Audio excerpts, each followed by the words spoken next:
Hey guys, and welcome back to Let's Play Ocarina of Time. Okay, I hope you'll grant me the liberty of meeting you back here at Zora's Domain, because pretty much when you save and turn off the power, it usually puts you back in your home in Kokiri Forest, and it's just a lot quicker to go ahead and get here. And that was the next thing we were going to do anyway, so I figure you probably know how to get there. I think it's okay. Alright, so we are going up here. We've received Princess Rudo's little message in a bottle, and telling us that she's stuck inside of Lord Jabu-Jabu and wants our help. We were told not to tell her father, but like I said before, he's the king, so we probably should. Maybe this will get us some favors or something later, who knows. So here you go. Oh, this letter. It's from Princess Rudo. Let's see. She's inside Lord Jabu-Jabu? That's not possible. Our guardian god, Lord Jabu-Jabu, would never eat my dear Princess Rudo. But since that stranger Ganondorf came here, Lord Jabu-Jabu has been a little green around the gills. The evidence seems clear. Of course, you'll go find Rudo. You can pass through here to the altar of the Lord Jabu-Jabu. I'll keep this letter. You keep the bottle it was in. Take it respectfully. Please find my dear Princess Rudo immediately. Zora. Wait, he actually says Zora? That's weird. Okay, so now we have an interesting little scene. The king is going to gradually scooch on over, very slowly, and make funny noises. And as you can see, he's revealing a path behind him, which is going to let us access Lord Jabu-Jabu. So, that's pretty cool. Ugh, I should have kept count of how long this takes. Not done? Come on, I can get through there. You've done enough. Alright, there we go, finally. So, yeah, now we're going to be going back there. Basically, we're going to have to kind of take the path around. But before we go in there, there's one thing we want to do that's actually necessary to actually get inside of Jabu-Jabu, so that's what we're doing here. We're going to go ahead and jump off the waterfall here. That's always fun. And we're going to head over to this shallow area on the left. And as you can see, there's a bunch of fish swimming around. Well, now that we have an empty bottle, we can catch one in it. Seems like that'd be really hard to do, but apparently we're just good like that. So yeah, we can do that. As you can see, we caught a fish, use it with C and something might happen. It looks fresh and delicious. And yes, we know how to equip it. Basically, these fish are actually very valuable for some reason. You can actually sell it for quite a bit of money. In fact, if we check out this place, just because we haven't yet, as you can see, this is kind of the Zora Shop here. So they sell a few interesting things, one here being the Zora Tunic for 300 rupees. Even if we could afford that, it's adult size. And you can't get this now, so, you know, go figure. And as you can see, he does sell a fish, but look how much it costs. It's a whopping 200 rupees.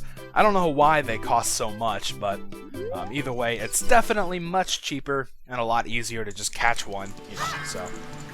Alright, let's get some of the money around here, and then we'll make our way up to Jabu-Jabu. I think this one has a green one. Yep. These spots are always the same, so that's kind of cool. Alright, so let's make our way back up there and progress forward. We're getting ready to actually make progress in the main story. Imagine that. So we're finally done with some side stuff. Funnily enough, though, there's actually some things that we have to collect before, you know, in this area before going inside of Jabu-Jabu. So go figure, but it won't take too long.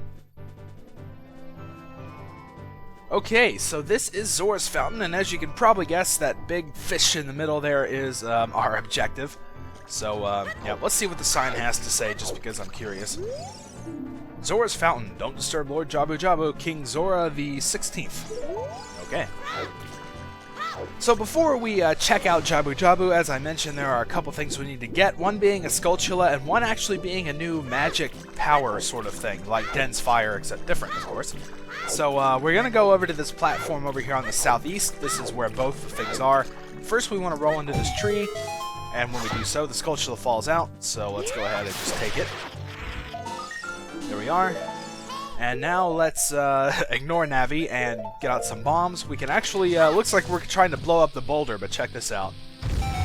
We end up blowing up the entire wall. That's awesome. That's like a huge freaking cave opening, but either way, we go in, and this is another Great Fairy's Fountain. So let's go up to it and play Zelda's Lullaby like usual. You know, Link really needs to just get like a recording of the song, like on a tape recorder, and just play it, you know, every time he needs to play the song, but whatever. I guess we can do it manually. So he plays Zelda's Lullaby, and another great fairy pops out, of course. She kind of lays to the side. Link checks her out again.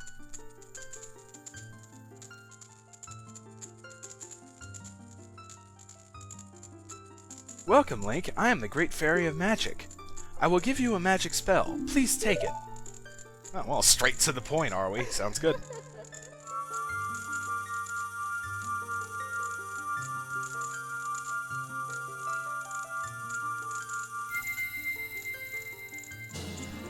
Alright, and with that, we've got Furore's Wind. This is warp magic you can use with C, warp when you're in danger. Okay. You will teleport to the warp point. When you first use the magic, you will create a warp point. When you use the magic again, you can either dispel the warp point you created last time, or warp to that point. That's about as good an explanation as you can get. Remember, you can use Furore's Wind only in dungeons that have a dungeon map hidden inside, okay? When battle has made you weary, please come back to see me. Yeah, sorry, you're third in line, sister. Okay, so we now have Furore's Wind. It's pretty awesome, actually. We can check it out. We can't really use it like anywhere outside of dungeons, so I'm actually not really going to be showing it off inside of Jabu-Jabu, so let's put the fish on, because we're going to need it. But I will be using it at some point, a little bit after Lord Jabu-Jabu. I kind of have plans to use it. It's really only, I don't know, it's kind of hard to use because you need to know for sure that you're coming back to that area that you used it in at a certain point. So, you know, oftentimes that isn't really the case. It can be kind of hard to use, but there are some instances where it is helpful, and I'll try to remember to use it where it would be. Alright, so now we are ready to check out Jabu-Jabu. He looks kind of funny from up here. I don't know, looks kind of dopey. I like his little crown that he has. It's got the Zora's emblem on it. That's going to look real familiar in a little bit, but... Okay, so we are going to lay the fish out for him. We're basically offering to feed him, and that's kind of how this is going to work.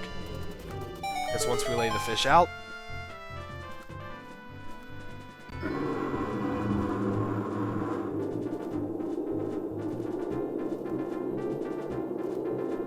He's gonna eat the fish, but oh no! Holy crap! He eats us as well, and that's how we're going to get inside of Jabu-Jabu's belly, which is our third dungeon. Kind of weird, but then again, you know, you can't really fault them for, you know, being different, I guess. I guess it's not the first time we've been inside somebody. Of course, the first dungeon was inside the Deku tree, so, you know, go figure about. Ooh, red rupee, I want it.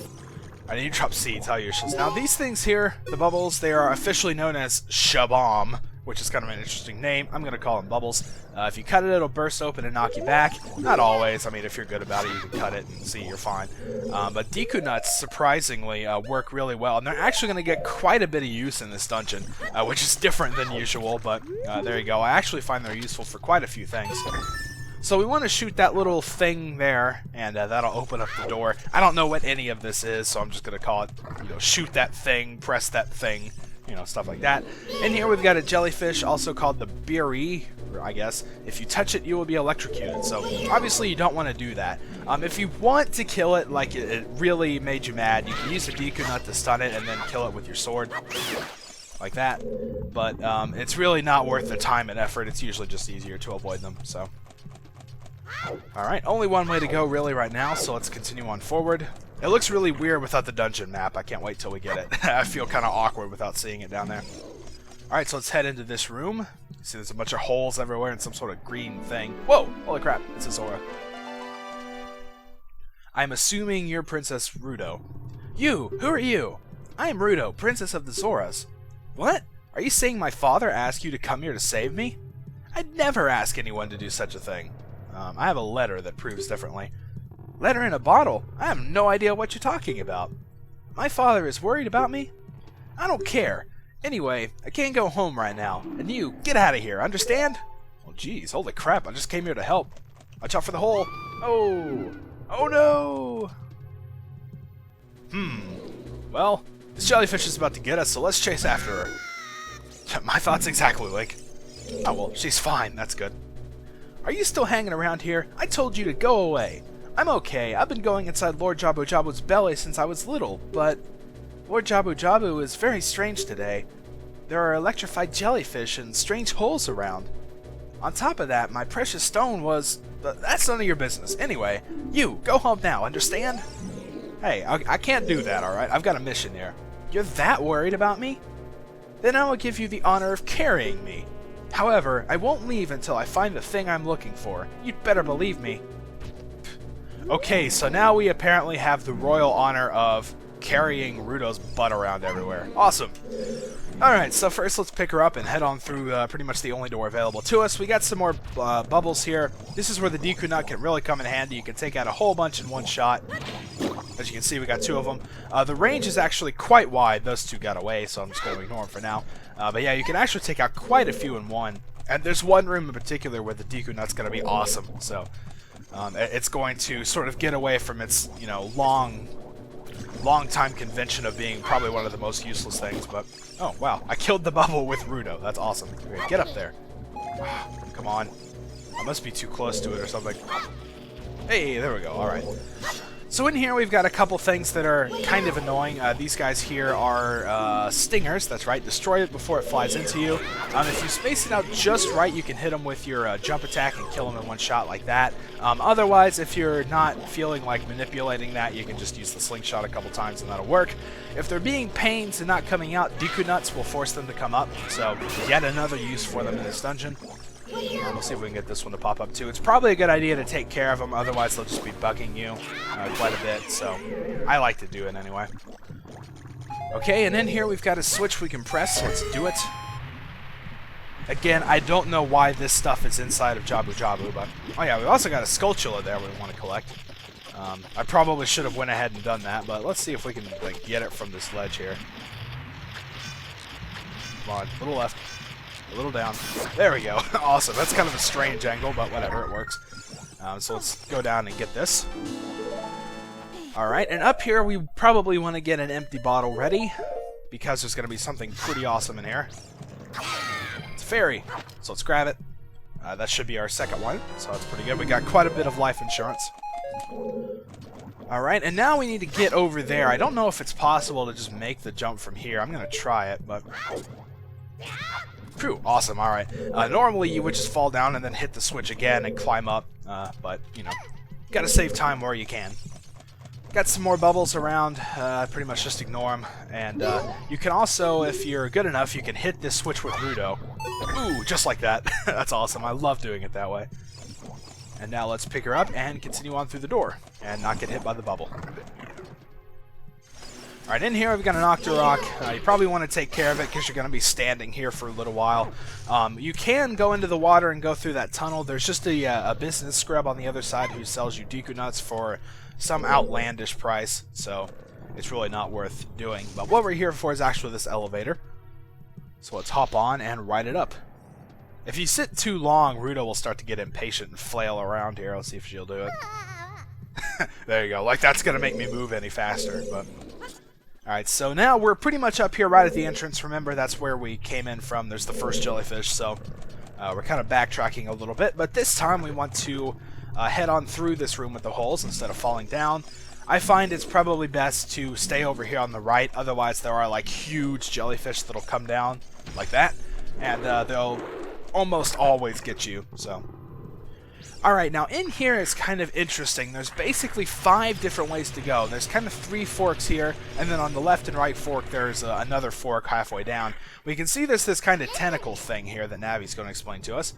Watch out, Link, electricity is running through this red slimy thing. Oh, it's a slimy thing, my bad. Yeah, so we can't quite go that way yet. We do want to jump on the switch here. It doesn't look like you can press it down with your weight alone, but thankfully we've got Rudo with us, so it works. And now we can head on through this door.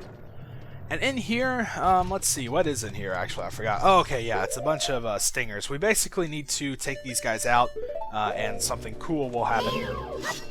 So, there you go. Sometimes they come out of their own accord. I like when they do that. I don't have to waste Deku Nuts on them. Hey. Hey. I'm here. Fine. Whoa, crap. I got all of them out at the same time. That can be kind of bad. One of them's probably going to fly at me. Okay, well that one did. No, I'll just take you out with the slingshot because you're far away.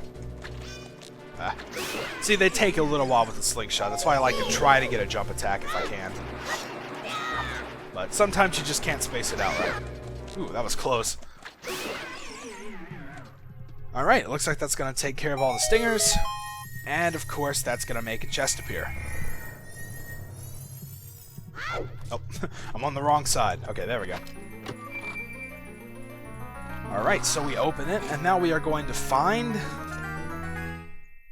the boomerang. This is probably the most important weapon that you're going to get here in this section of the game. So we can set it to one of our C buttons and attack distant enemies by using it. Awesome.